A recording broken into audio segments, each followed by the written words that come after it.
तो हेलो प्यारे बच्चों, एक बार फिर स्वागत है आपका हमारे YouTube channel Sunil S academy SST गुरु में। जैसे कि आप सभी को पता है कि हम एसएसटी की सीरीज चला रहे हैं, जिसमें आपका एसएसटी में जो बुक है आपकी भूगोल, उसकी हम पहले चैप्टर पे बात कर रहे हैं। उसमें टॉपिक वाइज में आपको चीजें समझाता हूँ। जिसका अगला टॉपिक है हमारा एजेंडा 21। चलिए जानते हैं एजेंडा 21 के बारे में। एजेंडा 21 का अर्थ क्या होता है? देखो, एजेंडा का अर्थ क्या होता है? कार्य सूची या योजना। और इसमें जो 21 शब्द है, ये वाला जो 21 है, इसका मतलब होता है 21वीं सदी के लिए जो योजनाएं बनाई गई थी, वो इसका अर्थ होता है। सामान्य शब्दों में कहें तो यह योजना देशों को पर्यावरण संरक्षण, आर्थिक विकास और सामाजिक समानता के बीच संतुलन बनाने के लिए एक दिशा देती है। एजेंडा 21 के मुख्य उद्देश्य क्या है, इसमें बात करते हैं। पहला उद्देश्य आपको देखने को मिलेगा पर्यावरण की रक्षा करना। तो बच्चों, ज्यादा से ज्यादा जितना हो सकता है अपने एनवायरमेंट को आप बचा करके रखें, अपने पर्यावरण की रक्षा करें, जिससे कि आप वर्तमान में जो इस समय पीढ़ी है हमारी, वो भी सुरक्षित रहे, और जो हमारी आने वाली पीढ़ी है वो भी कहीं ना कहीं सुरक्षित रहे। तो पहला पॉइंट जो था आपका पर्यावरण की सुरक्षा करना, ये बहुत ही इंपॉर्टेंट पॉइंट है हमारा। उसके बाद दूसरा पॉइंट हमारा जो है गरीबी कम करना। जितनी ज्यादा हो सके गरीबी कम की जाए। तीसरा पॉइंट है प्राकृतिक संसाधनों का सही उपयोग।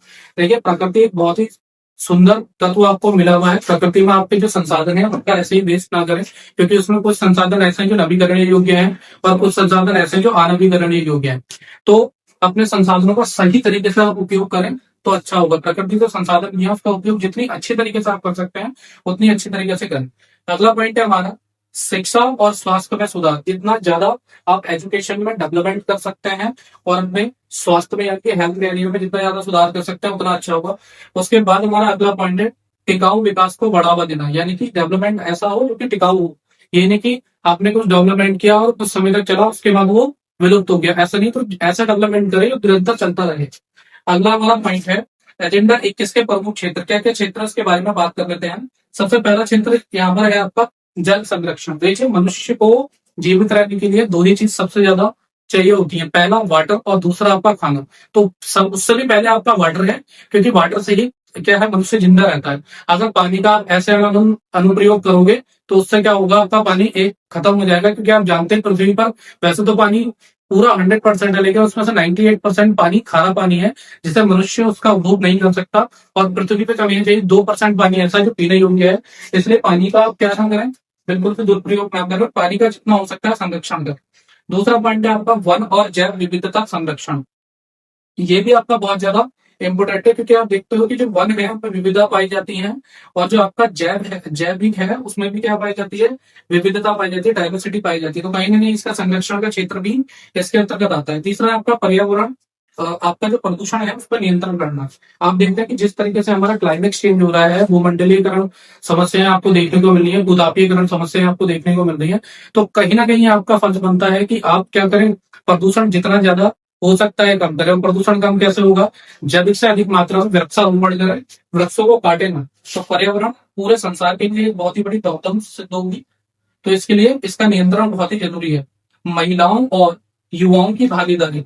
आप देख रहे हैं कि महिलाओं और युवाओं की भागीदारी कहीं ना कहीं हमारे जो एनवायरमेंट को बचाने में उसमें अहम भूमिका निभाती है, क्योंकि आने वाली जो पीढ़ी है हमारी, वो हमारे देश का भविष्य है, और वो कहीं ना कहीं क्या कर सकता है, इसमें बहुत बड़ी भूमिका निभा सकता है। कैसे भूमिका निभानी है, आप पर्यावरण जागरूकता अभियान चला सकते हैं, जिससे कि इन प्रॉब्लम से बचा जा सकता है। अगला पॉइंट है आपका ग्रामीण और शहरी विकास। आप विलेजेस और जो आपके सिटीज है उन सबका क्या करें, विकास करें। तो कहीं ना कहीं ये भी एजेंडा 21 के प्रमुख क्षेत्र के अंतर्गत आता है। अगला पॉइंट है हमारा ऊर्जा संसाधनों का सही उपयोग। जो ऊर्जा संसाधन है आपका, उनका सही फील्ड में आप इस्तेमाल करें, उसका दुरुपयोग ना करें। चलिए अगले पॉइंट पर बात करते हैं, एजेंडा 21 का महत्व क्या है। एजेंडा 21 पर महत्व में बात करते हैं। इसका पहला पॉइंट है हमारा कि यहाँ दुनिया भर के देशों, पर्यावरण और विकास के बीच संतुलन बनाने में मदद करता है। यानी कि जो दुनिया भर के देश है उनमें जो पर्यावरण इन्वायरमेंट है और जो जो डेवलपमेंट है, उनके बीच में जो बैलेंस है उसको बनाने का काम हमारा एजेंडा 21 का। तो जो अगला पॉइंट है हमारे पास वो क्या है, एजेंडा 21। एजेंडा 21 का पहला पॉइंट मैंने आपको समझा दिया था। यहाँ दुनिया भर में देशों का पर्यावरण और विकास के बीच संतुलन बनाने का काम करता है। जलवायु परिवर्तन और प्राकृतिक संसाधनों की सुरक्षा के लिए भी ये क्या है, महत्वपूर्ण है आपका। हम देख रहे हैं कि क्लाइमेट चेंज हो रहा है, जो हमारे प्रकृति में संसाधनों की सुरक्षा के लिए भी महत्वपूर्ण है। प्राकृतिक संसाधन एक बहुत ही मूल्यवान चीज है जो पृथ्वी ने हमें प्रदान की। सरल शब्दों में अगर इसकी मैं बात करूं तो सरल शब्दों में एजेंडा 21 एक ऐसी अंतर्राष्ट्रीय योजना है जिसका लक्ष्य है कि आने वाली पीढ़ियों के लिए पृथ्वी को सुरक्षित और संसाधन संपन्न बनाए रखे। यानी कि आज के टाइम पे जो बच्चे इसका उपभोग कर रहे हैं, जो पीढ़ी इसका उपभोग कर रही है, वो सारे संसाधनों को विलुप्त न करे और आने वाले समय के लिए भी संसाधनों को क्या करके रखे, बचा करके रखे, जिससे कि उनकी भावी पीढ़ी भी क्या करे, इससे प्रेरणा ले सके और उनका उपभोग आसानी से कर सके।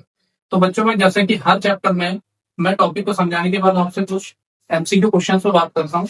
एजेंडा 21 पर भी जितने क्वेश्चन बोर्ड परीक्षा की दृष्टि से इम्पोर्टेंट बन सकते हैं, वो मैंने इसमें संकलित किया है। जिसका पहला क्वेश्चन मैं आपके सामने रखा हूँ। पहला क्वेश्चन है, एजेंडा 21 को किस सम्मेलन में अपनाया गया? तो इसमें चार ऑप्शन है, क्योटो सम्मेलन, अर्थ समिट, पेरिस समझौता और मॉन्ट्रियल प्रोटोकॉल। तो इसका सही उत्तर हो जाएगा बच्चों, आपका हो जाएगा अर्थ समिट। और दूसरा क्वेश्चन आपके पास है, एजेंडा 21 का मुख्य उद्देश्य क्या है? अभी आपने इधर पढ़ा होगा। तो इसमें पहला है सैन्य सहयोग को बढ़ावा देना, नहीं, ये इसका सही नहीं है। व्यापार को बढ़ावा देना, नहीं। सतत विकास को बढ़ावा देना, ये आपका बिल्कुल सही है। बाकी एक पॉइंट इसमें आपको देख पा रहे हैं, तो ये भी होगा जनसंख्या वृद्धि। जनसंख्या वृद्धि हमारे देश का क्या किसी भी देश का कोई भी ऐसा लक्ष्य नहीं होता जिसको बढ़ावा हम दे सकते, क्योंकि जनसंख्या वृद्धि एक बहुत ही ज्यादा घातक समस्या है, जो कहीं ना कहीं हमें देखने को मिल रही है संसार के अंदर। अगला जो पॉइंट हमारा क्वेश्चन है, वो है हमारा किस एजेंडा 21 को किसके द्वारा कब अपनाया गया? तो ये हमारा 1987, 1919, 1992 और 1997। इसका जो सही उत्तर आपका हो जाएगा, वो उत्तर होगा 1997, जिसमें एजेंडा 21 को अडॉप्ट किया गया। चौथा क्वेश्चन आपके सामने है कि एजेंडा 21 में 21 का अर्थ क्या है? मैंने अभी बताया था आपको 21 का अर्थ आपको यहाँ से मिल जाएगा। देखिए, ये मैंने आपको अभी डिस्कस किया था इसके बारे में। तो इसमें ऑप्शन देख लेंगे आप कौन सा वाला है। 21 देशों की योजना, नहीं, ये नहीं है। दूसरा, 21 अध्यायों की योजना, ये भी नहीं है।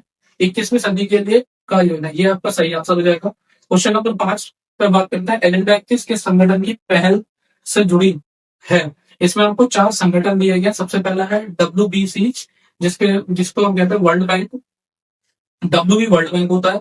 UN आपका यूनाइटेड नेशन होता है। WTO वर्ल्ड ट्रेड ऑर्गेनाइजेशन हो गया।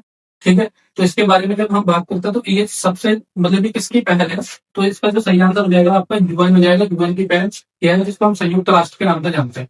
अगला क्वेश्चन जो हमारा है, वो है निम्न में से कौन सा एजेंडा 21 का लक्ष्य है? तो पहला है हमारा प्राकृतिक संसाधनों का संरक्षण। प्रदूषण को बढ़ाना, ये तो बिल्कुल नहीं हो सकता। वनों की कटाई, ये भी बिल्कुल नहीं होगा। जीवाश्म ईंधन पर निर्भरता बढ़ाना, ये भी नहीं होगा। तो इसका सही उत्तर हो जाएगा प्राकृतिक संसाधनों का संरक्षण करना। कितना हो सकता है, बल्कि प्राकृतिक संसाधनों को बचा सकते हैं। अगला क्वेश्चन और सबसे लास्ट क्वेश्चन है हमारा, एजेंडा 21 को किस शहर में आयोजित अर्थ समिट में अपनाया गया था? अगर आपको भली बात याद होगा, तो ये जो हमारा अर्थ समिट हुआ था, ये हमारा हुआ था ब्राजील में। और ब्राजील का एक शहर है जिसके बारे में मैंने डिस्कस पहले भी किया था, जिसका नाम है रियो डी जेनेरियो। तो ये इसका सही उत्तर हो जाएगा।